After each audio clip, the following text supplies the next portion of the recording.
Is quality time your love language? Kids watch. Moms talk. MomGamers.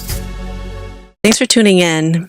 Please remember to hit subscribe, tell a friend about our channel. This is MomGamers. We're focused around mom topics. Today with me is Rachel, and we're rounding out the series of Gary Chapman's book, The 5 Love Languages. And today's love language is quality time. I know this is a big one for me. Rachel, is quality time a big one for you? It probably is. Well, it definitely is a big one. It probably is my love language.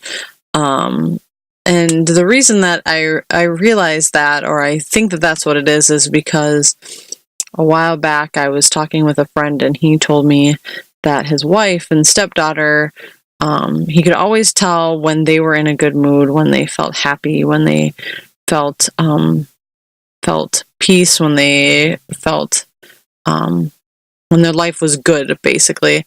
And it was when he would spend time with them and they would just talk and talk and talk and talk and talk. And he wouldn't necessarily need to engage a whole lot. He would, just respond appropriately and offer, some insight. But there wasn't really any advice that needed to be given. They weren't necessarily just venting, but they were just talking about random things, about important things, about non-important things, and just basically sharing their life with him. And I realized specifically over the last couple months that this has not been happening in my relationship. With the craziness of our life right now, that has not really been happening for us. And that's really become important to me, is to be able to have my husband's undivided attention and for him just to be able to listen and just sit and not have to say anything, not have to divert the conversation to something else, but just sit and listen to me ramble and jibber jabber. Is it because you're busy? You're just straight up busy? We're just straight up busy. Yeah. I think that's hard we're in the thick of it, where young children working, and then mom is finding out their second career path. It's so hard. Right. Well, and life is just when I think that you always think, man, life is hard right now. The next stage is going to be better, or the next stage is going to be easier. Once my kids are all in school, then life will be more simple. I think that we always think that, but that's never true. And there have been times where my husband's like, well, when they're all in school, or when you can work and I can work, then this and this and this, and it'll just be better. And I'm just like, our life will perpetually be busy, and by the time that it's not busy anymore, we will want it to be busy. Yeah, that's so true. And so to be able to find comfort in the stage that you're at, and I think that includes finding time to connect with each other in whatever of these love languages you need.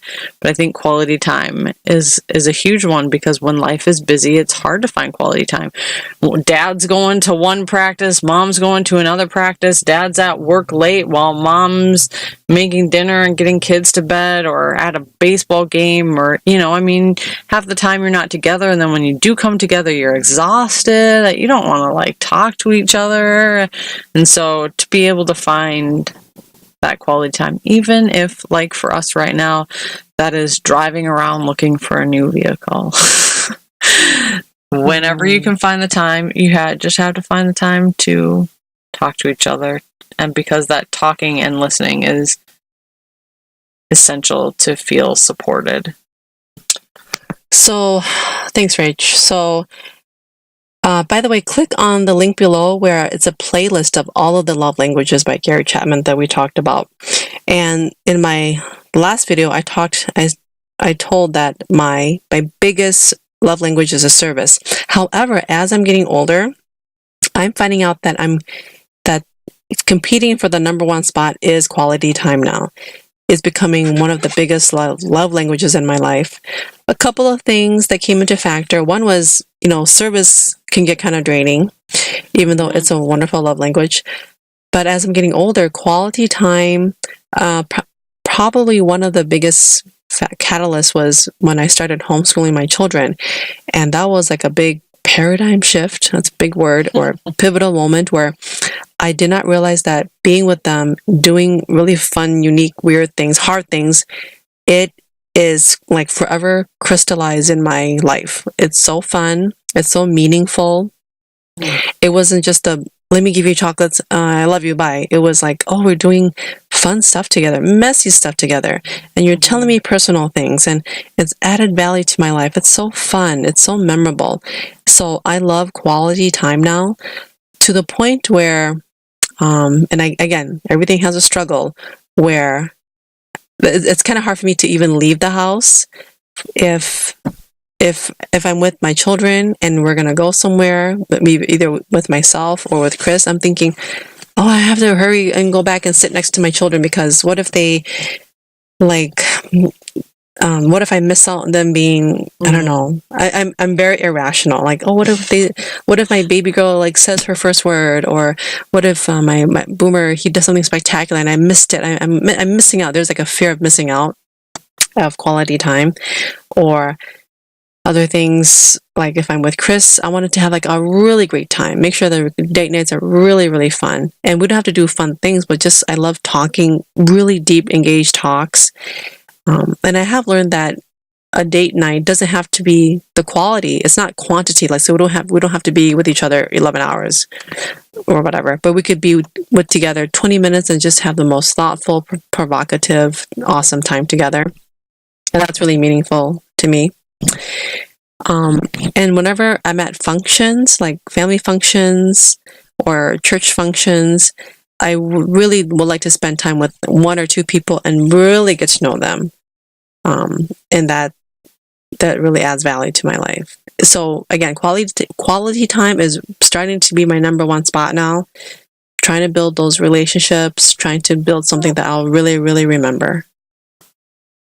I love that you brought up that you're worried that you're going to miss out on something. That's been probably one of my deep-seated fears probably my entire life. And so I don't feel like it's as much of a fear now as an adult. It is to some extent, but not to the extent with my kids as it is in a deeper, more rooted way. But with my kids, it's definitely a real thing. Like, we don't want to miss out on things. And I think that's where then the conflict comes when you are working, or like, can I still be a mom and have my own life? Like, there's that conflict there. And it's so hard to miss out on that stuff with your kids and that quality time with them, because they are young and they're only that age for just a short time period.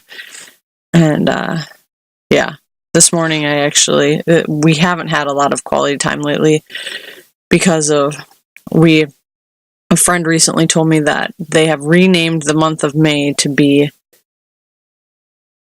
Maymas, because it's almost as busy as Christmas, or it's more busy than Christmas. So like the month before school gets out has just been, I am just realizing it this year, but the craziest, most busy time of the year. And I don't know why, but this year it is super extra stressful. And so there has not been a lot of time for the kids. I try to take a little bit every day, but there just hasn't been a lot of time, and I've been to my limit lately.